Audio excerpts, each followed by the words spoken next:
তারা আগে আমলিক করতো, এখন তারা বিএনপির সাথে যোগ দিয়ে এই কাজটা করছে আমাদের পরে। আমার কাটা ধান তারা বেঁধে নিয়ে চলে গেল। আমি বলেছি আমার ধান নিয়ে গেলে আমি প্রশাসনের কাছে বিচার দেবো।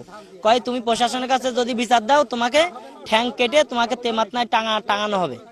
আমার এই কথা তারা হুমকি দেয় কিছু বিএনপির লোকজন। আমাদের বাসায় ওরা হুমকি দিতে এসেছে যে তোমাদের হাজবেন্ডদের বাজারঘাটে উঠতে নিষেধ করো, আর এসব ভুঁই যেন ত্রিসীমানায় না যায়, যদি যায় তো হাত পা কেটে ভেঙে দেবো। আমরা সবসময় দাগ আসি, কাপড়ের কাপড় নিয়ে বেড়াচ্ছি, মারামারি করার জন্য আমরা সবসময় প্রস্তুত।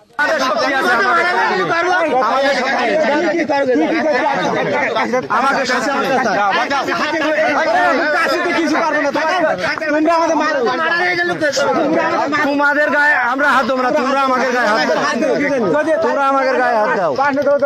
তাদের একটা পারিবারিক বিষয়, একটা ঝামেলা হয়েছে তাদের ভাই বোনীদের ভিতরে। কিন্তু এই জমি আমরা 25 বছর বর্গা করে খাই, কিন্তু আমরা ধান রোপণ করেছি, আমরা মানুষ করেছি, পানি সার দিয়ে আমরা সবকিছু করেছি, ভিডিও সবই আছে। কিন্তু তারা দুর্বৃত্তদের দিয়ে 20-25 জন রামদা টামদা নিয়ে এসে আমার কালকে ওসি সাহেব আমার নির্দেশ দেয় ধান কাটার। আমি ওসি সাহেবের নির্দেশে আমি ধান কাটার পরে তারা কয় যে আমাদের এসপি অর্ডার দিয়েছে আমাকে ধান কাটার। তারা আজকে এসে আমার কাটা ধান তারা বেঁধে নিয়ে চলে গেল। আমি বলেছি আমার ধান নিয়ে গেলে আমি প্রশাসনের কাছে বিচার দেবো। কয় তুমি প্রশাসনের কাছে যদি বিচার দাও তোমাকে ঠ্যাং কেটে তোমাকে তেমাতনায় টাঙানো হবে। আমার এই কথা তারা হুমকি দেয় করতো, এখন তারা বিএনপির সাথে যোগ দিয়ে এই কাজটা করছে আমাদের পরে। আমরা চাষি মানুষ, আমরা ধান করিছি, আমাদের কি অন্যায় বলেন? আমি প্রশাসনের কাছে জোর দাবি জানাচ্ছি, আমার এই ধানের ভালো বিচার চাই আমি। এখন ওরা বিচার ডাকছিল, বিচার এরা গিয়েছিল, সুষ্ঠু বিচার না করে গ্রামের লোকজন সবাই ওদের পক্ষ হয়ে এদের মার খেয়ে বাড়ি পাঠাই দিয়েছে। দিয়ে পরের দিন সকালবেলা আমাদের বাসায় ওরা হুমকি দিতে এসেছে যে তোমাদের হাজবেন্ডদের বাজারঘাটে উঠতে নিষেধ করো, আর এসব ভুঁই যেন ত্রিসীমানায় না যায়, যদি যায় তো হাত পা কেটে ভেঙে দেবো। আমরা সবসময় দাগ আসি, কাপড়ের কাপড় নিয়ে বেড়াচ্ছি, মারামারি করার জন্য আমরা সবসময় প্রস্তুত। জমিদার কাহিনী এটা মনে করেন ব্যারিস্টারের দখলে ছিল, ব্যারিস্টারের আওতায় ছিল। ব্যারিস্টারের কাছ থেকে আমাদের নেওয়া এই জমিটা লিজ নেওয়ার পরে আমরা ফসল রোপণ করেছি। ফসল রোপণ করার পরে বড় হয়েছে ফসল।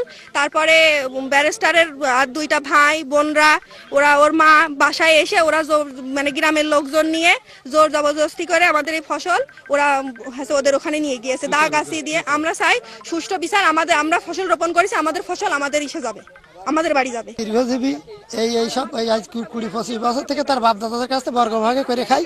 তা তাদের পারিবারিক গন্ডগোল, তাদের নিজেদের ভাই তা থাকতেই পারে।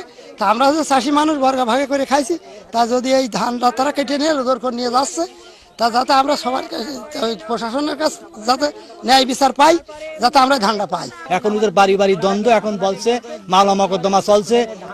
কাগজের অনুযায়ী আমরা ব্যারিস্টার সাহেবের জমি করেছি, কাগজ রেকর্ড অনুযায়ী।